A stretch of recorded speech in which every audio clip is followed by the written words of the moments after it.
नमस्कार, नई शुरुआत और मैं जितेंद्र जोशी ऑनलाइन क्लासेस में एक बार फिर से आपके सामने हूं।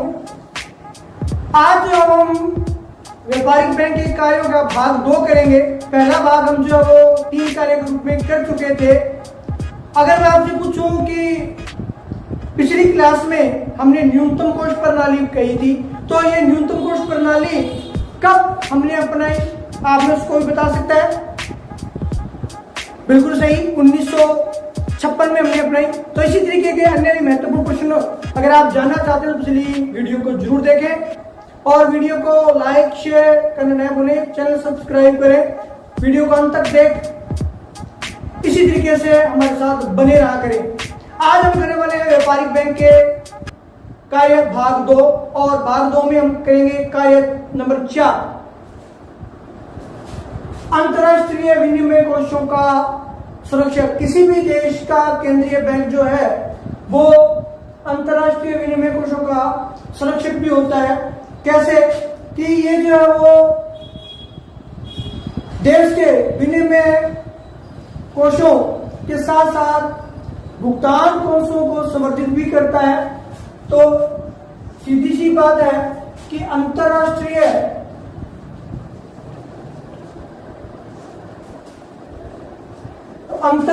स्तर पर जो प्राप्तियां होंगी और जो अदायगी होगी, यानी कि इनपुट और आउटपुट रिसीव कौन करने वाला है? केंद्रीय बैंक, हमारे देश का रिजर्व बैंक, भारतीय रिजर्व बैंक ही जो है उनको प्राप्त करेगा। साथ ही जो है वो विदेशी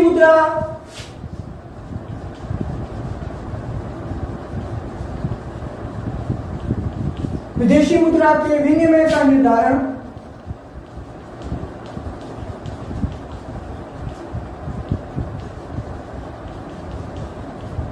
कौन करेगा?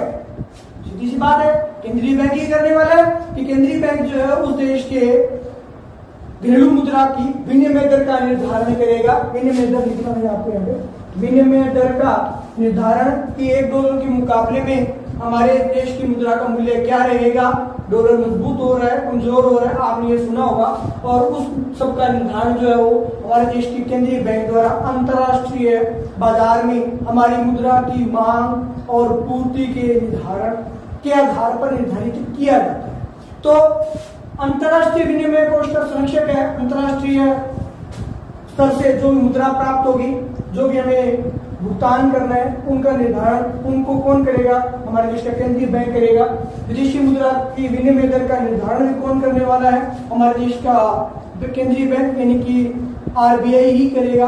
साथ ही साथ जो है वो भुगतान को जितने भी हमारे पास कितना भी तक जो है वो इसका कोष है, उसकी रिपोर्ट भी समय समय पर जो है अंतरराष्ट्रीय कोष जो हमारे पास उपलब्ध है, इसकी रिपोर्ट भी जो है वो समय समय पर केंद्र सरकार को प्रदान करता रहता है। 5वां कार्य आता है, इतना मैंने आप लोगों को बताया था कि बैंकों का बैंक है कौन? केंद्रीय बैंक। तो बैंक सारे इसके अंतर्गत आ गए।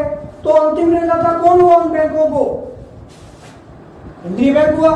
तो अंतिम ऋणदाता कैसे, किस किस को ऋण प्रदान करने वाला है? ये सबसे पहले ये केंद्र सरकार को, अगर उसे उन्हें आवश्यकता पड़ती है धन की किसी भी रूप में, तो ये केंद्र सरकार, साथ ही साथ राज्य सरकार, केंद्र सरकार के साथ साथ विभिन्न राज्यों की सरकारों को भी जो ऋण प्रदान करती है, लेकिन लोन देती है। तो आप और हम जो हमारे व्यापारिक बैंकों के सामने लोन के लिए गिड़गिड़ाते हैं, तो केंद्र सरकार और राज्य सरकार किसके सामने गिड़गिड़ाती होगी? सीधी सी बात, आरबीआई के सामने गिड़गिड़ाती होंगी कि जी हमें लोन दे दीजिए। तो जैसे हमारा बैंक का मैनेजर, शायद वैसा ही कुछ ऐसा। और साथ ही जो है वो व्यापारिक बैंकों की, इसके अलावा किसे? व्यापारिक बैंकों को।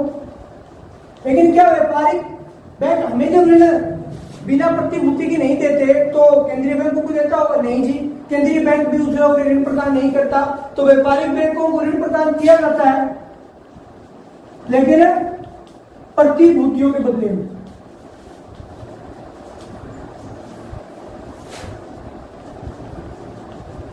उनसे प्रतिभूतियां ले ली जाती हैं और प्रतिभूतियां लेने के बाद ही जो ऋण प्रदान किया जाता है। तो अंतिम ऋण आता है क्योंकि केंद्र और राज्य सरकारों को ऋण यही प्रदान करेगा। इसके अलावा जितने भी व्यापारिक बैंक हैं देश में उन सभी को ऋण भी प्रदान कौन करेगा? केंद्रीय बैंक के द्वारा ही प्रदान किया जाएगा। आप इसकी स्क्रीनशॉट ले लीजिए।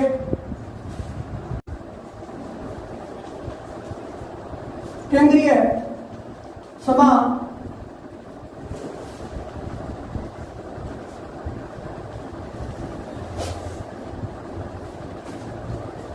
इसको करने से पहले आपको बता देता हूं कि प्रत्येक रविवार को जो है वो आपके लिए एक अतिरिक्त वीडियो डाला जाता है जो कि उस समय का महत्वपूर्ण विषय चल रहा होता है, यानी करंट अफेयर से संबंधित, वो आर्थिक, राजनीतिक, ऐतिहासिक किसी भी दृष्टिकोण से हो, वो आपके लिए महत्वपूर्ण हो, वो आपके लिए जो पूरी स्टडी कर पूरा अध्ययन कर उस तरह विषय वस्तु बनाकर जो डाला जाता है। जैसे कि 16 अगस्त को हमारे भारतीय तिरंगे का इतिहास से संबंधित विषय जो है वो इसमें डाला गया था, तो आप उसे जरूर देखें। इससे पहले अर्थशास्त्र से संबंधित वीडियो भी डाले गए हैं, तो उन विषयों को भी आप देखें और लाइक करें। प्रत्येक रविवार को इस तरह का वीडियो जो आपके सामने लगातार आता रहेगा, जो आपके ज्ञान में वृद्धि के साथ साथ आपको जो वो नेक्स्ट लेवल पर एग्जाम के लिए भी तैयार करा, कंपटीशन लेवल के लिए भी तैयार करा हो। केंद्रीय समाशोधन छठा कार्य होता है हमारा केंद्रीय समाशोधन। तो यहाँ क्या है कि केंद्र सरकार के धन को जमा करने का कार्य करता है, साथ ही जो व्यापारिक बैंक हैं उनका धन भी जो है वो किसके पास जमा रहता है?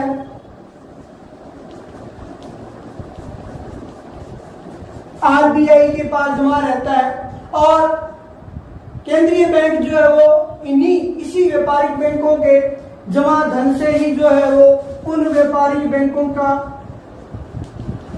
लेन देन नियंत्रित करता है।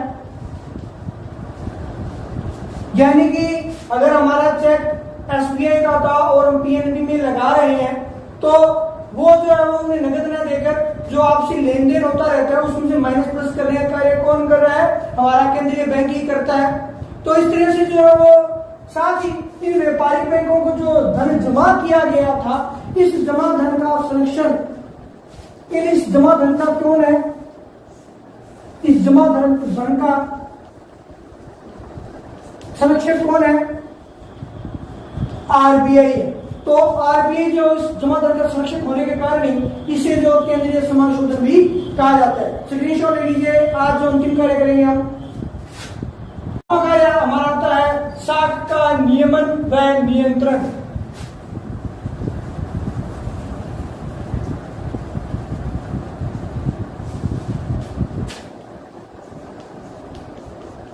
अब आप सोच रहे होंगे कि साख का नियमन और नियंत्रण हमने पहले कर लिया था। वो साख का नियमन और नियंत्रण हमने किया था केंद्रीय बैंक का नहीं किया था, वो हमने किया था व्यापारिक बैंकों का, जिसमें हमने एक सारणी बनाकर और उसका अध्ययन किया था। अगर आपने वो नहीं देखा है, शुद्ध फॉर्मूले के द्वारा करवाया गया, तो आप पीछे जाके देख सकते हैं। अब बात करते हैं साख का नियमन और नियंत्रण। देखेंगे कि साख का नियमन और नियंत्रण हम पहले कर चुके हैं, तो वो हमने केंद्रीय बैंक का नहीं करके व्यापारिक बैंक का किया था। उसमें हमने सारणी और डीडीआर इस तरह कुछ सूत्र भी किए थे, वो आप वहां जाके देख सकते हैं पीछे के वीडियो में। अब जो हम साख का नियमन और नियंत्रण कर रहे हैं, ये साख का नियमन और नियंत्रण किसका है? आरबीआई का, केंद्रीय बैंक का है। तो इसमें क्या होता है कि जो मुद्रा की पूर्ति के परिमाण व साख की मात्रा वह साख की मात्रा को नियंत्रित करने का कार्य कौन करेगा?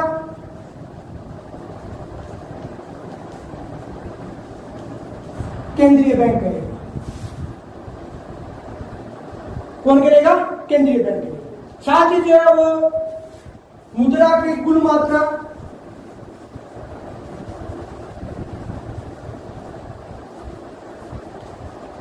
वह चलन वेट, इसका प्रत्यक्ष रूप से मुद्रास्फीति और मुद्रा संकुचन के द्वारा प्रभावित करता है। तो मुद्रा की कुल मात्रा और चलन वेग ये निर्धारित होते हैं मुद्रा स्फीति व अवसभिति से, और इनका निर्धारण किसके द्वारा किया जाने वाला है? केंद्रीय बैंक के द्वारा किया जाएगा। इन्हें नियंत्रित करके इन्हें जो कार्य करेगा। सेकेंड शॉट ले लीजिए इसका। आप लगातार इसी तरीके से हमारे साथ बने रहें। आपका दिन शुभ रहे। जय हिंद, जय भारत।